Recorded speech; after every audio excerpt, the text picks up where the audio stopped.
Good morning, नमस्कार, स्वागत है आपका हमारे चैनल जीएस स्टडी 94 में। और दोस्तों में तो दोस्तों आप देख सकते हैं आज जनसत्ता का एडिटोरियल के बारे में हम बताएंगे।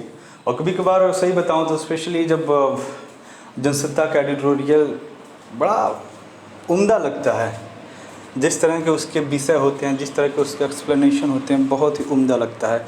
ये क्या करता है, आपके माइंड को परसेप्शन में ले जाता है। मतलब भविष्य में क्या हो सकता है, मे बी किसी समस्या का निवारण कैसे किया जाए, ये सारी चीज़ें तो भविष्य में ही तय होती हैं ना। किस चीज़ की व्यवस्था कब कैसे, तो बहुत अच्छा लगता है। और भावनात्मक रूप से इंसान को इतना इसमें कनेक्ट कर देता है ना, जो मतलब इससे याद करने की आवश्यकता नहीं होती है, बस वो खो जाता है उसमें और चीज़ों को समझ लेता है गहराई से। तो चलते हैं आज जो दोस्तों आज का विषय वो है भय, समाज और चुनौतियाँ। तो भय का मतलब आप जानते हैं, भय का मतलब डर होता है। समाज, जो हमारे समाज में लोग हैं, हम हैं, आप हैं, परिवार दूसरे का परिवार है। चुनौतियाँ और जो मुश्किलें हैं, ठीक है, इनके बारे में हम पूरा आज यहाँ पर स्पष्टीकरण करेंगे, स्पष्टीकरण देंगे। तो दोस्तों चलते हैं आगे। लिखा है, कोरोना महामारी ने स्वास्थ्य संबंधी संकट तो उत्पन्न किया ही है, युवाओं को मानसिक रूप से भयभीत भी कर डाला है। तो आपको बता दें, जिन राज्यों में, जिन ज़िलों में बहुत ही गंभीर कोविड-19 का प्रकोप चल रहा है, वहाँ के परिवार के लोगों से, वहाँ के लोगों से आप कभी बात करिएगा, फ़ोन पे किसी भी माध्यम से जानकारी लीजिएगा, वो लोग कितने डरे हुए हैं। और जिनके यहाँ यदि इस तरह के प्रकोप नहीं है कोविड-19 का, तो आप ईश्वर का, अल्लाह का, जो भी आपके धार्मिक गुरु हैं, ईश्वर हैं, उनको धन्यवाद दीजिएगा कि कम से कम आप सुरक्षित हैं, आपका जगह स्थान बचा हुआ है। अन्यथा दोस्तों ऐसे ऐसे लोग मरे हैं कि आप कल्पना भी नहीं कर सकते हैं। न पैसे की कमी थी, न किसी चीज़ का कमी था, पर दोस्तों जैसे ही उसने अपना भयानक रूप लिया, मौत की नींद सुला दी। आपको पता है, एक बहुत बड़े यूट्यूबर हैं, भुवन बम करके हैं, बीबी की वाइन नाम से उनका जो है कि यूट्यूब पे चैनल है। कल न्यूज़ में आया कि उनके मम्मी पापा दोनों जन का कोविड-19 की वजह से इंतकाल हो गया। ठीक है, वो बहुत बड़ी मुश्किल। अब वो कह रहे हैं कि अब मुझे सारी चीज़ें शुरू से एक नए सिरे से स्टार्ट करनी पड़ेगी, एक नया जन्म लेने के बराबर होगा। तो आपने देखा होगा कि कई सारे आंकड़े कई राज्यों ने पेश किए हैं, जिन राज्यों में स्थिति काफ़ी ख़राब थी, डरावनी थी, वहाँ पे आंकड़े पेश किए गए हैं। ऐसे तमाम तरह के बच्चे हैं जो पूरी तरह से अनाथ हो गए हैं।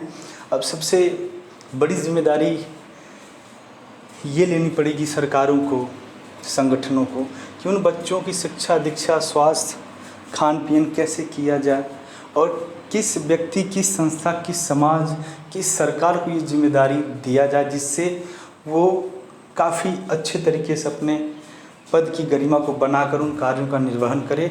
अन्यथा आप देख सकते हैं कि ऐसे तमाम तरह के महिलाओं से संबंधित शरणार्थी घर बनाए गए थे, या कहें कि जहाँ पे अनाथ बच्चे रहते हैं, ऐसा महिलाओं के लिए, बच्चियों के लिए बनाया गया था। बाद में कई जिलों में ऐसा खुलासा हुआ कि उनका कितनी ब्रूटली तरीके से शोषण होता था।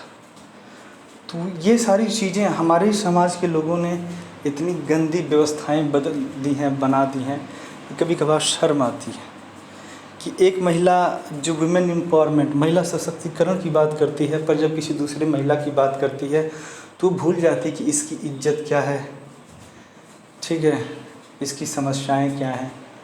नहीं भैया, इसको बेच दो, पैसा तुम्हें मिलेगा। आप सोचिए ना, जब एक स्त्री दूसरे घर में जाती है, किसी की पत्नी बनकर, किसी की बहू, किसी की बेटी, किसी की भाभी, तो कई परिवार तो ऐसे हैं दोस्तों, उनकी खुद सास उन्हें टॉर्चर करती है, ये जानते हुए भी कि मैं भी एक स्त्री हूँ, मैं भी तो एक महिला हूँ।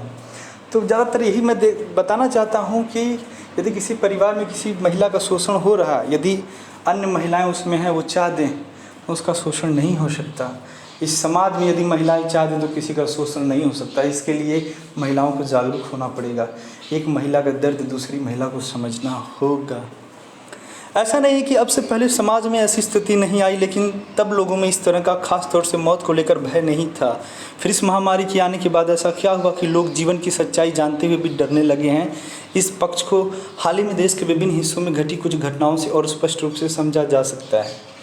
हाँ, ये पूरी तरह से स्पष्ट है, चिड़ियों की आवाज़ है, ये पूरी तरह से दोस्तों स्पष्ट है कि आज मैं बोला ना, जहाँ पे स्थिति काफ़ी क्रिटिकल कंडीशन में लोग सर्वाइव कर रहे हैं, वहाँ से जाकर लोगों से पूछिए कि वो शारीरिक और मानसिक रूप से अवसाद में चले गए हैं।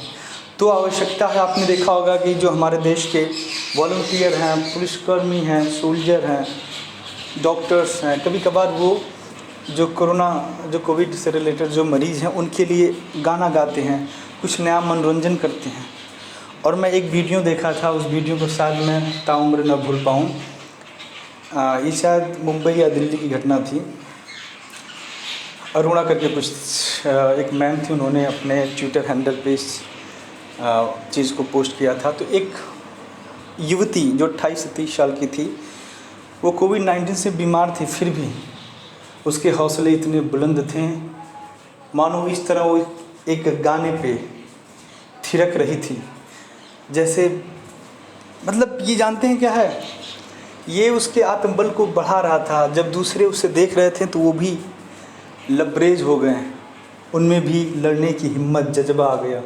तो मैं हमेशा एक बात कहता हूँ आप लोगों से, यदि आत्मबल जिस दिन आपका कम हो गया, ख़त्म हो गया, उस दिन आप मरे हुए के समान हैं।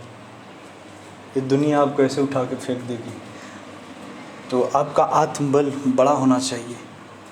वही तो है जिसे जादुई कहते हैं, वही तो शक्ति है आपकी, जो कभी कभार आपको भी महसूस नहीं हो पाता। अरे क्या मैं ये कर सकता हूँ, क्या मैं ऐसा बोला, मैंने इतना शानदार लेक्चर दिया। तो ये आपका आत्मबल है। मात्र आप अपने अंदर विश्वास रखिए, विश्वास ही आपका मित्र है। कुछ दिन पहले इंदौर में कोरोना से पति की मौत होने पर पत्नी ने भी अस्पताल की 9वीं मंजिल से कूदकर आत्महत्या कर ली। अब देखिए, एक महिला जो अपने पति के गम में इतना अवसाद में चली गई कि वो इतना डिप्रेस्ड हो गई कि वो सही और गलत का फैसला नहीं ले पाई और अपने शरीर को भी समर्पित कर दी, जो कि पूरी तरह से गलत है। हो सकता है उस महिला के लिए उसके पीछे कई लोग रहे हों, जिम्मेदारी रही हो, पर लोग देखिए किस प्रकार से अवसाद में चले जा रहे हैं। एक अन्य घटना में एक प्रोफेसर पति की निजी अस्पताल में कोरोना से मृत्यु होने पर उसकी प्रोफेसर पत्नी ने भी घर पर अपनी जान दे दी। कोटा शहर में एक बुजुर्ग दंपत्ति ने अपने कोरोना संक्रमित होने पर ट्रेन के आगे कूदकर सिर्फ इसलिए जान दे दी कि कहीं उनके परिवार में पोते और अन्य सदस्यों को संक्रमण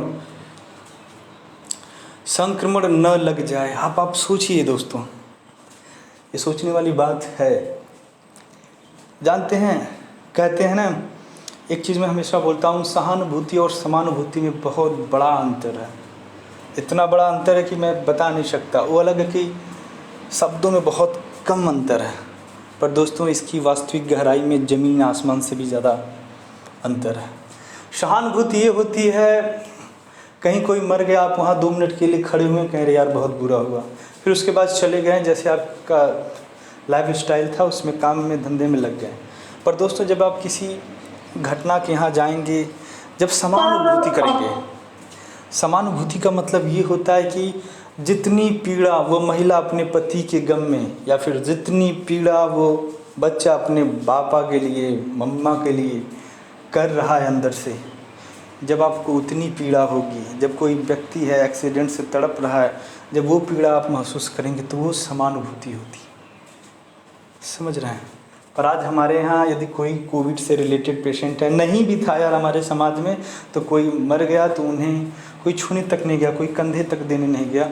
और आपने देखा होगा किस प्रकार से बोरे में बांध के लोग कहीं कहाँ फेंक दे रहे हैं, कहीं कहाँ जला दे रहे हैं, जो कि पूरी तरह से किसी के शरीर को विकृत। क्या इस प्रकार से आप करेंगे? मतलब इस तरीके से कि सामान्यतः परिवार में किसी एक सदस्य की मृत्यु के बाद दूसरे सदस्य उसकी जिम्मेदारियों का निर्वाह करते थे, न कि उसके साथ स्वयं को भी समाप्त कर लेते थे। यह भी एक तथ्य है कि किसी निकटतम रिश्तेदार की मृत्यु हो जाने पर व्यक्ति में भावनात्मक बिखराव की स्थिति उत्पन्न होती है, परंतु वह अन्य जीवित व सदस्यों को देखकर मजबूत होता है। फिर आखिर क्यों लोग इस तरह के कदम उठाने को मजबूर हो रहे हैं? मजबूर इसलिए हो रहे हैं क्योंकि देखिए, जो भावनाएं होती हैं, ऐसा नहीं कि उन पर आप नियंत्रण नहीं रख सकते हैं, पर उन भावनाओं को नियंत्रित रखने के लिए सबसे पहले आपको खुद पर विश्वास रखना पड़ेगा। आपकी जो सोच है उसे स्थिर रखना पड़ेगा। ऊट पटांग इधर उधर के खिलाव पिलाव नहीं सोचना चाहिए। इससे नेगेटिविटी आपके अंदर हावी होगी और जो आपकी पॉजिटिव है वो शक्तियाँ नष्ट होने लगेंगी। इसलिए हमेशा सकारात्मक सोचें, नकारात्मक को शरीर में आने का जगह न दें। यह विज्ञान का युग है जहाँ मनुष्य भावनाओं से ऊपर उठकर तर्क का महत्व देता है। तो फिर क्यों इस संकट काल में मनुष्य तार्किकता खोता जा रहा है? आखिर क्यों वह इतना भयभीत नजर आ रहा है? संभवतः भय के कारण ही वह सही निर्णय ले पाने में अपने को असमर्थ पाने लगा है। इस बात से इनकार नहीं किया जा सकता है कि आज जिस तरह का बंजर व्याप्त है, उसमें हर इंसान डर के साए जीने को मजबूर है, क्योंकि कोई भी दर्दनाक और आकस्मिक मौत नहीं मरना चाहता, ये जानते हुए कि जिसने जन्म लिया है उसका अंत भी एक ना एक दिन निश्चित है। फिर प्रकृति के इस अटल को सत्य से इंसान क्यों भाग रहा है?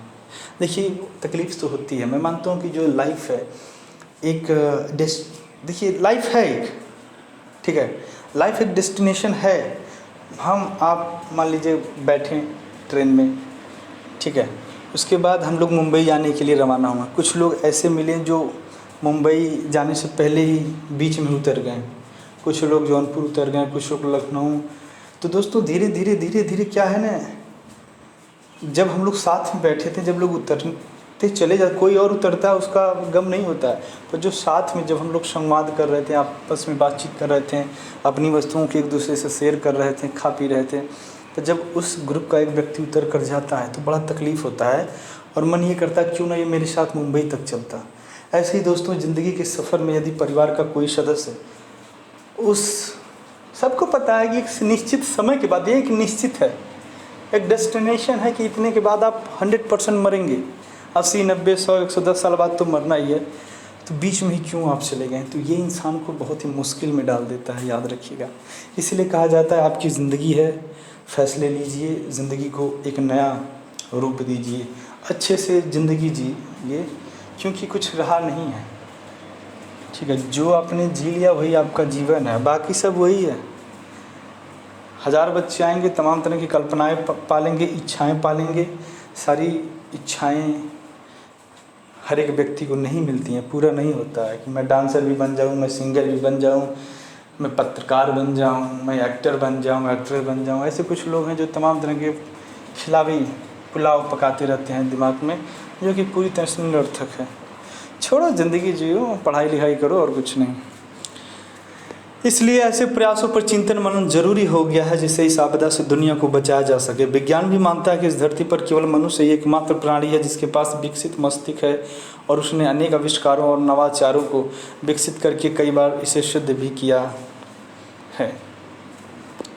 दूसरी तरफ एक विरोधाभास भी समाज में देखने को मिल रहा है। कुछ ऐसे भी लोग हैं जिन्होंने लोगों के भय में भी लाभ का लोभ नहीं छोड़ा, बल्कि यह कहना ज़्यादा सही होगा कि भय का बाजार खड़ा कर डाला। दवाओं, टीकों, ऑक्सीजन, हर चीज़ की कालाबाजारी हो रही है, यहाँ तक कि कफन और शमशान को भी नहीं छोड़ा। ये सब देखकर मन में यह सवाल उठता है कि संकट को इस घड़ी में भी कुछ लोग इतने स्वार्थी कैसे हो सकते हैं कि मौत का सौदा करने से भी नहीं चूक रहे हैं। भय का बाजार लोगों को डराने के लिए काम था कि मौत का बाजार भी खड़ा कर दिया। एक चीज़ बताऊं, एक वीडियो वायरल हुआ था जिसमें एक बंदे को कई पुलिसकर्मी के द्वारा पीटा जा रहा था।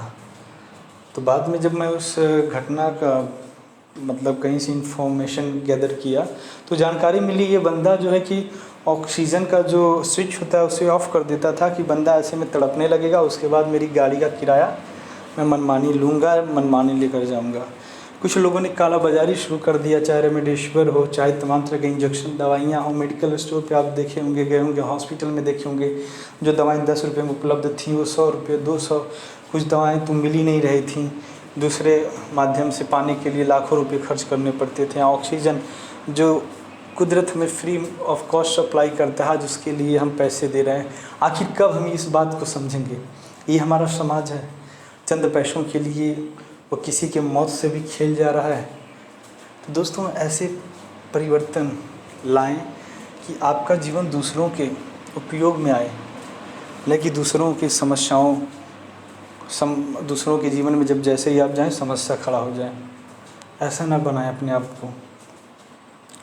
कोरोना मरीजों की देखभाल के लिए अस्पताल या घर में उनकी तीमारदारी के लिए कुछ लोगों को किराए पर लाया जा रहा है, क्योंकि उनके अपने खून के रिश्तों ने उनसे मुंह मोड़ लिया। उन्हें इस बात का डर लग रहा है कि कहीं संक्रमित न हो जाएं और मौत का सामना न करना पड़े। इसलिए 400 से 800 रुपये रोज़ाना पर इस तरह के तीमारदारों की सेवा लेने से पहले किसी ने यह नहीं सोचा कि क्या इन ज़रूरतमंदों की जान की कोई भी कीमत है। ये भी अपनी और परिवार की रोज़मर्रा की ज़रूरतों को पूरा करने के लिए जान जोखिम में डालने को मजबूर हैं, क्योंकि इनके पास कोई विकल्प नहीं है। फ़र्क सिर्फ इतना है कि कुछ लोग खुद को जिंदा रखने के लिए अपनों से दूर हो रहे हैं और कुछ अपनों का जीवन बचाए रखने के लिए खुद को जोखिम में डाल रहे हैं। तो मैं मान लूँ कुछ लोग तो ऐसे मर गए हैं, कुछ लोगों को पता था कि मुझे कोविड-19 है, ठीक है दोस्तों, कुछ लोगों को पता था कि मुझे कोविड-19 है, पर वो किसी से कहे नहीं, या फिर उनके परिवार वालों ने किसी से कहना उचित नहीं समझा कि यदि हम कह देंगे तो हमारा रसूख गड़बड़ा जाएगा। क्योंकि मैंने ऐसे लोगों को देखा है, मैं पर्सनली व्यक्तिगत इस चीज़ को महसूस किया हूँ। मैं कई पीड़िता के घर पे गया था। अब मैंने बताया भी कि he is suffering from COVID-19, you have to take hospital immediately. पर वो लोग बोले नहीं भैया, आप ऐसे इलाज करो, ये करो, सब सही हो जाएगा, कुछ दवाएं बता दो, ये करो वो करो। तो ये सारी चीज़ें भी कहीं ना कहीं हमारे परिवार के सदस्यों को मौत के मुंह में ले गई है। अरे भाई, आपको कोई समस्या है, कोई प्रॉब्लम है, डायरेक्ट कंसल्ट करिए अपने डॉक्टर से, ठीक है, जिसे आप उस लायक समझते हैं उससे जाके बताइए, जो जानकार हो उस चीज़ का। पर नहीं, सर्दी जुकाम का खाएंगे। ये ऐसा क्यों उत्पन्न हो रहा है? क्योंकि लोग समझ गए कि जैसे मैं कहूँगा मुझे कोविड-19 है, अपने मुझसे दूर होने लगेंगे। पर याद रखिएगा, जो समस्या के समय आपके साथ खड़ा रहे वो अपना है, भले ही वो आपका खून ना हो, गैर हो। हमारे बता दें, एक बंदे को कोविड-19 हुआ था गांव के बगल में।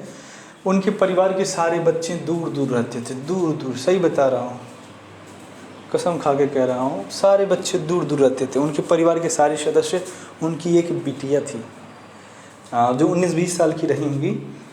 वो जब भी मैं जाता था, हालांकि ये गलत है, मैं मानता हूँ, पर मैं सलाम करता हूँ उस बेटी को कि उसे पता है कि इन्हें कोविड है।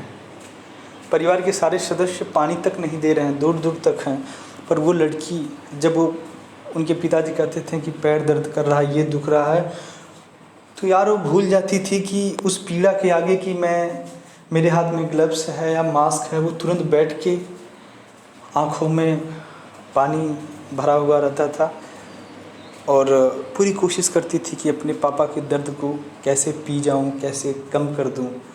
वो मैं देख के बड़ा भावुक हुआ और मैंने सोचा कि ये होती हैं बेटियां। ऐसी बेटी हो जो 1000 बेटों के बराबर हो। ये तो उनके बेटे भी थे, दूर दूर खड़े थे, पर बेटी तुरंत लग जाती थी। और सबसे गंभीर बात ये थी कि 5-6 दिन के अंदर लड़की की शादी होने वाली थी।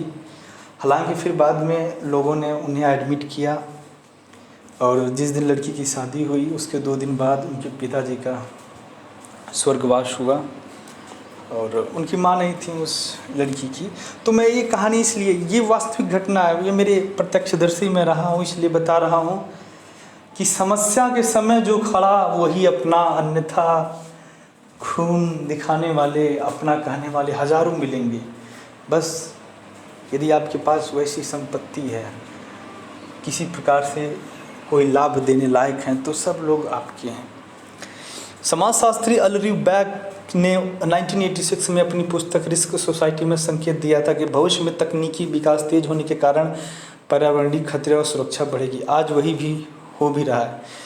बैंक का तर्क था कि आधुनिकता के दौर में बड़े पैमाने पर अनजान और अदृश्य वैश्विक चुनौतियां उत्पन्न हुई हैं और ये नए युग की निर्माता होगी। आधुनिकता ने मानव समाज के सामने अनेक प्रकार के खतरे पैदा कर दिए हैं। ये खतरे स्थान, समय और सामाजिक भेदभाव की हमारी सभी अवधारणाओं से परे हैं। जो खतरा कल हमसे बहुत दूर था, वह आज और मेरे में सामने खड़ा मिलेगा। आज कोरोना महामारी और इससे बने हालात इसका स्पष्ट उदाहरण है। बैंक मानते हैं कि जोखिम भरे समाज से निपटने के लिए इसकी मूल प्रेरणा शक्ति यानी भय की भावना के विषय में विचार करना होगा। उनका तर्क है कि यदि हम भय के कारणों को दूर नहीं कर सकते हैं तो भय का सामना कैसे कर सकते हैं। देखा जाए तो प्रकृति जोखिम तो मनुष्य समाज की उद्भव से समय से ही है, लेकिन एटमी ताकत, रासायनिक और आणविक हथियारों का उत्पादन जैसे जोखिम नहीं है।